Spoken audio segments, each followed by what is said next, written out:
A new album drops at midnight. Millions of people set alarms, refresh streaming apps, post reactions. They know every lyric before the release, analyze every line, every reference, and you don't even know who it is. Not because you live under a rock with no internet, you just don't care. While others spend hours discussing a new track, you think, it's just music. Why all the hype? If this sounds like you, this video will explain why your brain works differently. This isn't a flaw. Your brain is simply wired another way. Let's clear something up right away. Not caring about music trends doesn't mean you're boring. It doesn't mean you lack taste or you don't understand music. It means your brain allocates attention and emotional energy differently, and there are very real reasons for that. To understand this, we first need to look at why millions of people are so deeply invested in music trends in the first place. Humans are tribal creatures. For thousands of years, belonging to a group meant survival. Your tribe protected you, shared resources, helped raise children. Being outside the group meant danger. Music trends are modern tribes. Instead of campfires and hunting, we have streaming platforms, concerts, and comment sections. When large groups of people listen to the same popular song, they experience a sense of connection. The brain interprets this as belonging. I'm part of something shared. There's also social proof. If everyone is listening to it, it must matter. If everyone is talking about a new album, you're supposed to be in on it too. And then there's the fear of missing out. When you don't know the song everyone else is discussing, there's a subtle feeling of being left out. That's not just awkwardness. It's your nervous system registering, I'm not where everyone else is. But in your case, that mechanism is weaker. Sometimes it barely activates at all. Psychologists describe this as a low reliance on group-based identity signals. Your sense of self isn't built around trends or cultural markers. You don't think, I'm a fan of this artist, therefore I belong, I know who I am. You think more simply, I'm me, regardless of what's trending right now. Your identity is autonomous, it's internal, and most of the time, this isn't a conscious decision. It happens automatically. There's another important factor. You're likely better at filtering informational noise. Every day, you're exposed to new releases, viral tracks, clips, memes with song lyrics. To you, it's background noise. Your brain quickly decides, this has no personal value. Skip. That's not arrogance, it's attention protection. Your brain is conserving energy for what actually matters to you. Here's something crucial to understand. Every person has a limited capacity for deep emotional investment. You can't care intensely about everything. Music fans spend that capacity on artists, albums, concerts.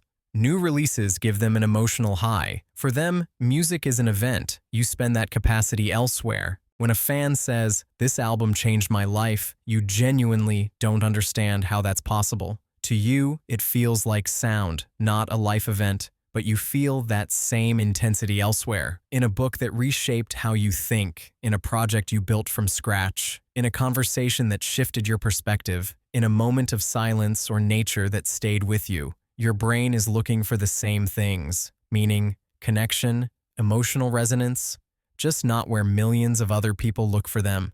That's not apathy, that's selectivity. There's another key difference.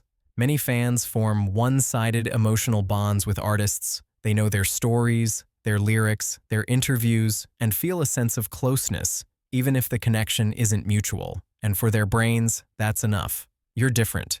You prefer to invest emotionally where there's real exchange, where your presence matters, where you're not just observing, real relationships with real people, projects where your contribution changes the outcome, experiences where you create instead of consume. Neither approach is better than the other. They're simply different ways of engaging with life. This is where things become more philosophical. Music fans often find meaning in someone else's narrative, an artist's journey, their growth, setbacks, reinventions, comebacks. It's a story you can follow, and its unpredictability is part of the appeal. You look at that and think, why would I emotionally invest in someone's path when I don't know them, can't influence it, and it doesn't affect my real life? That kind of randomness doesn't draw you in. You prefer investing energy into things you can influence, at least partially. You don't want to be a spectator in someone else's story. You want to write your own. Both sides are searching for meaning and depth, Some find it in someone else's journey, others find it in their own. And here's what's interesting. People who don't care about music trends often say they feel more present in their own lives. They spend less time living vicariously through screens or headphones, and more time engaging directly with their own choices and actions. That's not better. And it's not worse. It's just different. Not caring about music trends doesn't mean you're missing something essential. You're not broken, you're not dull, you're not emotionally empty. Your dopamine system, your tribal instincts, your attention economy, they're simply calibrated differently. You're playing a different game, one where your energy goes into things you can shape yourself, where your story is your story, not the soundtrack to someone else's. The next time someone asks, "Have you heard the new track?" and you genuinely have no idea what they're talking about, remember this. You're not missing out. You're just tuned into a different frequency.